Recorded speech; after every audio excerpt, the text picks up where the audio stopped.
করলা ভাজিটা পারফেক্টভাবে করতে পারলে আপনার অন্য কিছুর আর প্রয়োজন হবে না।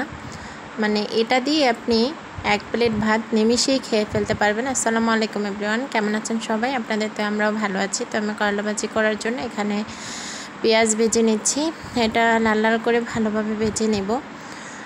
ভেজে নিয়ে আমি এখানে আমি যেহেতু আলু অ্যাড করব, করলা ভাজিটা আমার আলু ছাড়া একদমই ভালো লাগে না। তো আমি এখানে স্বাদ মতো লবণ দিয়ে দিচ্ছি। পেঁয়াজ মোটামুটি ব্রাউন কালার আসলে এখানে দিয়ে দিবে 1 চিমটি পরিমাণ হলুদটা দিয়ে হলুদের কালার নষ্ট করা যাবে না, কোনোভাবে পুড়িয়ে ফেলা যাবে না। সাথে সাথে আমি এখানে অ্যাড করে দিচ্ছি আলু। তো আগে থেকে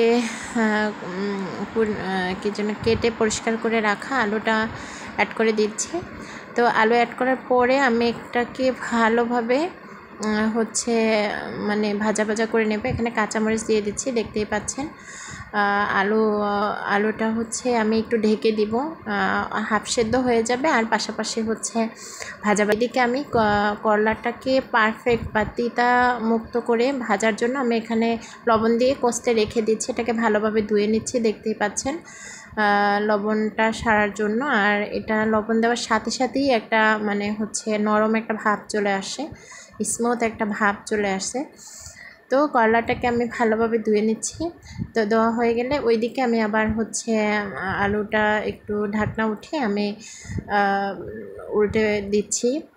তো আলু দেখেন একটু মোটামুটি হয়ে আসছে, আর একটু হওয়া পর্যন্ত আমি অপেক্ষা করব। মানে করলাটা যেহেতু একবারে কাঁচা কাঁচা একটা ভাব থাকবে, সবুজ ভাবটা থাকবে যেন আলুটা। তো এই অবস্থায় আমি করলা অ্যাড করে দিচ্ছি, দেখতেই পাচ্ছেন।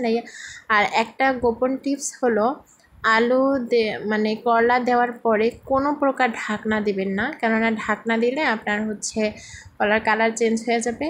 আর এটা আমার মনে হয় কালারটা চেঞ্জ হলে খেতেও একটু তিতে লাগে, যদি অনেকে তিতে পছন্দ করেন, কিন্তু করলার তিতেটা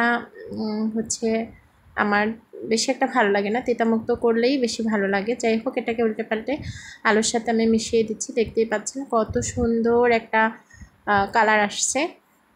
আর এখানে অনেক বেশি হলুদ মানে অ্যাড করবেন না। আমার বাসায় দেখা যাচ্ছে যে আমার বাবা হলুদ দিয়ে করলা ভাজি পছন্দই করেন না, এরকম। যাই হোক, এই তো দ্বিতীয়বার আমি আবারও এটাকে মিশিয়ে দিচ্ছি, শুধু নেড়ে চেড়ে মিশিয়ে দেব, কোনো প্রকার ঢাকনা ইউজ করব না। তো আপনারা কে কীভাবে আসলে করলাটা ভাজি করেন আমি জানি না। তো যে যেভাবে করেন আপনারা শেয়ার করতে পারেন। আর আমার এই করলা ভাজির রেসিপিটি যদি আপনাদের কাছে ভালো লাগে, তাহলে অবশ্যই লাইক কমেন্ট শেয়ার দিয়ে আমাদের পাশে থাকবেন। ভালো থাকবেন সবাই। আসসালামু আলাইকুম।